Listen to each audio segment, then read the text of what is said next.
Eh bien salut tout le monde, je vais se retrouver pour une nouvelle vidéo et aujourd'hui on va se retrouver pour une vidéo un peu particulière de d'habitude. Oui, je fais des rétro-découvertes mais là j'avais envie de m'attarder à une manette. Et bien oui, je vais faire une critique sur une manette, tout ce que je pourrais en dire, et on va parler de la manette de NES. Si vous ne connaissez pas la NES, sachez qu'elle est sortie en 84 si je dis pas de bêtises au Japon. Non, peut-être 85. Faudra quand même que je vérifie. De toute façon, je vous proposerai peut-être l'histoire. Mais moi, j'avais envie de s'attarder sur cette manette. Déjà parce qu'avec la mini NES qui est sortie il n'y a pas si longtemps que ça, on a revu cette manette, hein. On l'a revue avec un câble d'1 m 30, ce qui est, comment dire, génial pour jouer près de sa console. Non, bref.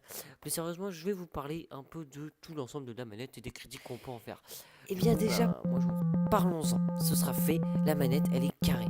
Ce qui fait que quand vous la prenez en main, comme ceci, vous avez parfois des petites crampes ou je dirais ah, des petits amertumes au niveau des mains. Alors oui, mes mains sont très sales, comme on voit, j'ai fait beaucoup de labo aujourd'hui. Bon, c'est pas très très grave. Mais le problème étant que, voyez, c'est rigide. Après, c'est l'époque, on n'avait pas encore évolué autant qu'aujourd'hui. Alors certains se diront, il n'y a que deux boutons.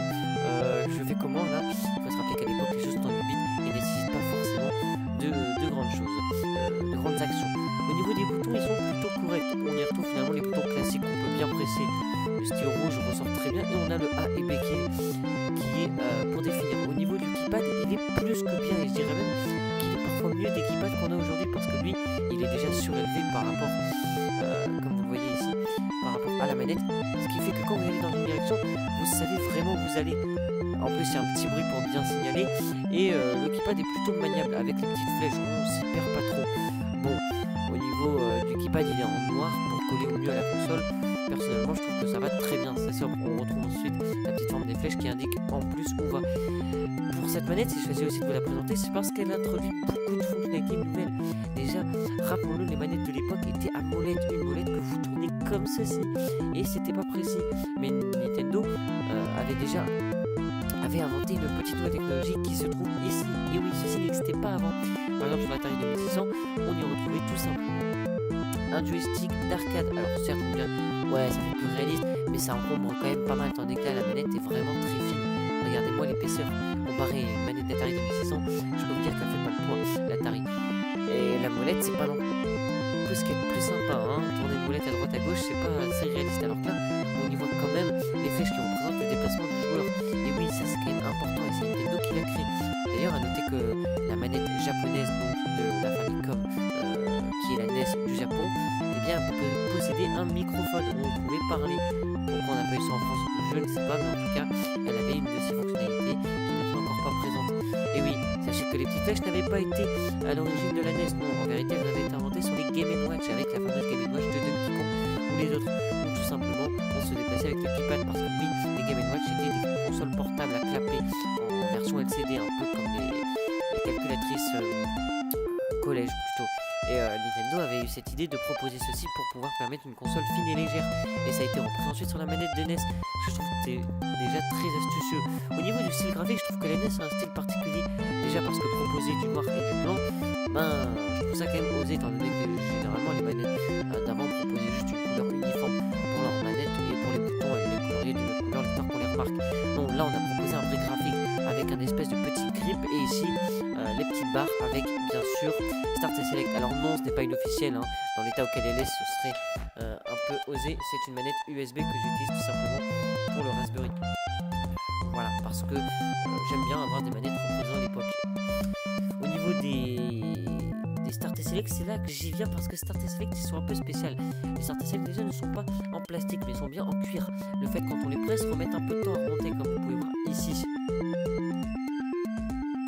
Bon, c'est pas dérangeant tandis que le Start et Select tu l'utilises très peu. Mais je vois pas pourquoi avoir utilisé ceci. C'est vrai quand on la prend en main, on a l'impression que le Start remet plusieurs temps avant de revenir. Est-ce un choix des développeurs ou des concepteurs de la manette plutôt? En tout cas, je ne sais pas. En tout cas, je trouve qu'ils sont assez particuliers, mais ça ne me dérange en aucun point. Même si c'est vrai qu'avoir un Start et Select comme on y retrouve sur une manette de PS4 que je n'ai visiblement pas en ma possession. Enfin si, ici, voyez-vous, on a un simple bouton encore plus léger que les autres. Et oui, aujourd'hui, les boutons, regardez l'épaisseur qu'ils font, ils sont beaucoup plus légers qu'à l'époque. Alors qu'à l'époque, on préfère bien sentir l'action qu'on fait plutôt qu'aujourd'hui où on est finalement très proche de la réalité. Là, n'a pas été pensé pour la compétition, hein. Alors alors que celle-ci, peut-être, on n'a pas encore l'apparition de joystick non plus. Et ce qui est intéressant, c'est à noter que le fil n'est pas au milieu, mais il est sur le côté. Il est au niveau ici de la tranche qui sépare en fait ici. Alors pourquoi mon explication n'est pas logique du tout, mais je vais la donner quand même. C'est parce que tout simplement, mettre le fil en plein milieu, alors qu'il y a tout le système, c'est un peu compliqué. Le mettre sur le côté, c'est peut-être plus facile pour la manette. Je trouve ça un peu mieux fait. Bon, en clair, l'épisode n'a pas duré longtemps. En soi, la manette est plutôt classique et propose vraiment une base qui a quand même pas mal d'ingéniosité. Le fait de proposer non plus un joystick, mais ici des flèches qui servent à orienter le personnage, qui sera repris par tous les éditeurs après, ce qui est quand même l'une des bases de la manette NES, et le fait qu'on ait ces boutons A et B en surélevé par rapport aux boutons d'aujourd'hui, et aussi son style qui, on va pas le mentir, est un style plutôt stylé. Moi j'aime beaucoup le fait qu'on mixe avec le noir et le blanc, et le fait qu'on a un grip, le fait qu'on tienne la manette comme ça dans ce sens avec le grip qui est sur le donne vraiment un aspect très joli à la manette. Bon, en soi je vais arrêter de parler de la manette et je vais plutôt terminer ce que je viens de dire. Mais franchement, je trouve qu'elle a vraiment quelque chose qui fait qu'elle est unique.